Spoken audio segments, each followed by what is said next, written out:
আসসালামু আলাইকুম, কি অবস্থা, কেমন আছেন সবাই? আজকে যাচ্ছি নদীর মধ্যে।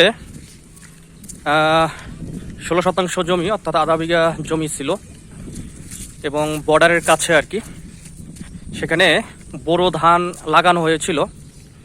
তো প্রতি বছর আলহামদুলিল্লাহ ভালো হয়, কিন্তু এবার অতিবৃষ্টির কারণে ধানগুলো তলিয়ে যাচ্ছে। সেটা দেখার জন্য যে আসলে কি অবস্থা। আজকে হয়তো বা কাটার কথা ছিল, দেখি কতটুক কাটা হয়েছে আর কতটুক আছে আর কি। এই হচ্ছে আমাদের নদী, মোটামুটি পানি অনেকটুকু হয়ে গেছে, পানি চলে আসছে। সামনে হচ্ছে আমাদের সেই জমিটা আর কি। এটাই হচ্ছে আমাদের 16 শতাংশ জমি আর কি। এখানে ধান লাগানো হয়েছিল, সম্পূর্ণটাই পানির তলে চলে গিয়েছে। এটা বর্গা দিয়েছিলাম আর কি, সমান সমান ভাগে দুজনে চাষ করেছিলাম। এখন সম্পূর্ণটাই লস প্রজেক্ট, তবুও করার কিছু নাই।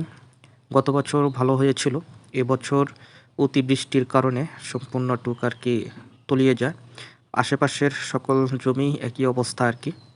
এই যে হচ্ছে নদী, এই নদীর ওপাশেই হচ্ছে বর্ডার অর্থাৎ ইন্ডিয়া ভারত সীমান্ত। এই নদীর ভিতরেও অর্ধেক তাদের সীমানা আছে আর কি।